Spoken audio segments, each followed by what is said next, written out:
Yes, Red Zone TV nga bulijjo webale kubanga okyatugoberera yonna gy'osinzira okubanga ogoberera omukutu guno ogwa Red Zone TV. Bw'obanga oli mpya ntonaba kubanga osubscribinga, nyongera okujjukiza, nyongera okusaba nti kirira wansi awo olaba ekigambo subscribe kikwateko, osubscribinge ku channel yaffe eno, kwata kade akaka notification ogenda kuba tomisinga nsonga zonna. Buli nsonga na gye tuba tutaddeyo ojja kubeera omu ku abo abanasooka ng'okumanya, ate nja kusaba otuwa ekigalo kubanga gy'okoma okulayikinga information gy'ekoma okubeera nga ate etambula okutuuka ku muntu yenna gwe wandyagadde ebeere ng'etuukako. Nja kusaba ogende mu comment section, bw'oba osobola okusharinga kwata linki ya updates zino ogisuule mu WhatsApp groups ez'enjawulo z'olimu, ate obeere ng'oyambyeko information eno okubeera nga etambula. Olunaku olwaleero ennaku z'omwezi nga ziri 14 omwezi ogwokubiri 2024, Leader of Opposition Honorable Ssenyonyi ayongedde okukola ebyafaayo mu bbanga ettono ennyo lyakamala ate mu kitanja kye oba lyakamala mu office nga Leader of Opposition. Honorable Ssenyonyi akiikirira abantu b'e Nakawa mu Parliament, akutte abamu ku babaka be ab'oludda oluvuganya baakulembera mu Parliament, n'agendako e Luzira ku prison n'agamba nina okulaba ku baana be baawamba, abaana be baasibira wano e Luzira ate nga tebalina musango, okujjako okuwagira obuwagizi Robert Kyagulanyi Ssentamu. Kakati njagala okutegeeza Leader of Opposition bw'atuuse eyo ebigenda mu maaso byonna, wabaddewo ka meeting akatonotono n'abakulu b'ekkomera, era ebibuuzo ebimu bibabuuziddwa byesinza kubanga nkuwa ku budde buno kubanga sinnabimanya,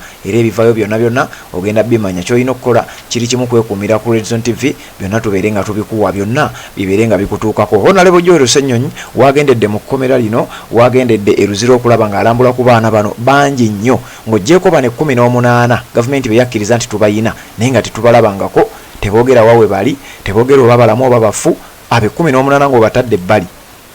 Waliyo abaana abaali abawagizi ba National Unity Platform, abaali abawagizi ba Robert Kyagulanyi Ssentamu, abaana abaali balwanirira enkyukakyuka, abaali sayiriza eyo abagambibwa mbu bandibanga bonna bali eyo. Nina wano lisiti eriko abantu 28 era ngenda gikusomera abateeberezebwa okuba, okusinziira ku information gye nnina, abasuubirwa okubeera nga bali mu kkomera eryo, era nga yemu ku nsonga ezandiba nga ze zitutte Honorable Leader of Opposition Ssenyonyi. Agenze kulaba ku bantu bano wammanga.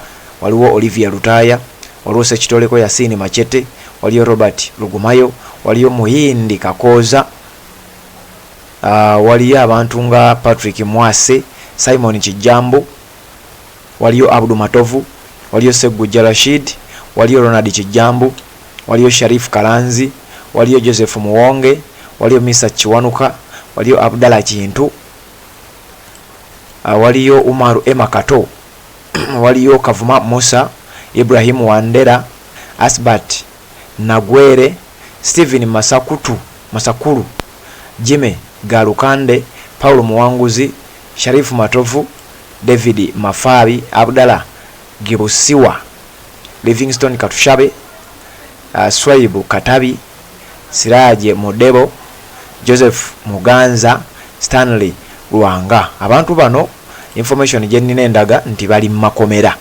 wabula nga wekiri nti ekkomera ly'e Luzira ly'ekkomera ekkulu eritwala amakomera gonna mu Uganda. Omukulembeze w'abali ku ludda oluwabula gavumenti oba gavumenti y'abantu okuli akulira oludda olwo as Ssenyonyi, Leader of Opposition, eyakamala akabanga akatono mu office ye, amaze okubeera nga atuuka e Luzira, era ebivaayo byonna ogenda kubanga obimanya.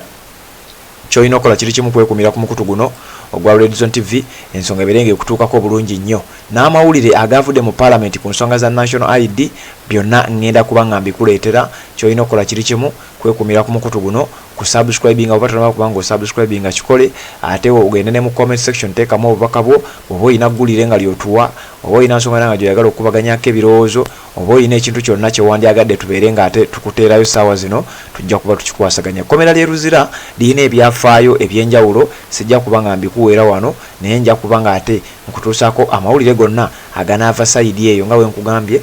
Ssenyonyi, Leader of Opposition mpya, akiikira abantu b'e Nakawa, yamaze dde okuba nga atuuka sayidi z'e Luzira, agamba nina okulambula ku baana bano, nina okulambula ku bantu bano, ndabe ki ekigenda mu maaso, ki ekiri mu makomera gano, ddala abantu bano kiki bateeka mu makomera gano, lwaki abaana baffe babasibiddeyo, lwaki abaana baffe tebabajjaayo mu makomera gano newankubadde nga tebalina musango gubavunaanwa okujjako okuwagira obuwagizi Robert Kyagulanyi Ssentamu, ate byensonga yokka ebakuumidde mu makomera gano okulaba nga tebavaayo. Kakati wano ku Red Zone TV twagala byedda tugakuwa byonna nga webijjayo tubikuwa, tetweditinga, tetwoza mu mawulire, buli nsonga tugikuwa nga bwezze. Awo lwaleero lwe lunaku omugenzi Adam Mulwana lwatwaliddwa mu makage era gyagenda okuba nga aziikibwa. Byonna njagala kutetenkanya kulaba nga mbikuwa bulambalamba wano ku mukutu ogwa Red Zone TV, era nja kukusaba bw'obanga tonaba kubanga osubscribinga, saagala omisinga ebintu ebyo byonna, kirirawo wansi olaba ekigambo subscribe kikwateko, osubscribinge ku channel eyo, okwate kadeka notification. Waliwo yambuuza leader of opposition ono avaako ddi. Honorable Ssenyonyi yakatandika ekisanja kye eky'emyaka 2 n'ekitundu. Era njagala okutegeeza nti wabaawo reshuffle buli luvannyuma lwa myaka 2 n'ekitundu, era mu kisanja mubaamu reshuffle ya mulundi gumu okuva lwe balonze ababaka bano ba shadow cabinet, okuva lwe bagironze emyaka 2 n'ekitundu we gitambula ne giggwako bakyusa, era nga woolaba we bakyusa eyali leader of opposition ne bakyusa mu cabinet shadow cabinet yonna leader of opposition ne basaawo Ssenyonyi Kosase Ssenyonyi we yali ne basaawo Medodubega Segona n'abantu abalala. Kyemmanyi obijjukira bulungi nnyo, so ndowooza ekibuuzo ekyo tekijja kwetaaga nnyo kubeera ku mmeeza, nkakasa ng'okitegeddemu akatonotono oba ng'okitegedde bulungi nnyo. Naye ng'embeera bwetyo bweyimiridde, ebyabakansala abagenze ekyankwanzi ne Galuga byonna tubikuwadde, ate tukyabikuleetera kubanga ndi mu kukuŋŋaanya wano bifaananyi byabwe mbaleetere kimu ku kimu, mbalage bakansala abo abagenze. Naye ng'ensonga gye tubadde tuleese wano essaawa eno yennyini eya Honorable Ssenyonyi leader of opposition agenze okuba nga akyalirako ekkomera ly'e Luzira okulaba ku nsonga z'abaana abali mu makomera abatateebwa ng'ate tebalina musango gubavunaanibwa, ate agenze kuba nga alaba afune report agitwalire mukama we Robert Kyagulanyi Ssentamu, ate balabe engeri gye bayinza okusalamu amagezi ekintu kino kitambudde kitya era bakirwanyisizza kitya okulaba nga kivaawo. Kakati njagala kujjukiza bw'obanga oyagala tuwagirako aba Haruna and Sons Interiors tukolera furniture w'omulembe, tukolera entebe sofa sets ez'omutawaana ennyo, tukolera sideboards, tukolera dining tables ne furniture yenna goyinza okuba nga weetaaga mu ddiiro lyo, mu kisenge kyo oba mu office yo oba mu ffumbiro.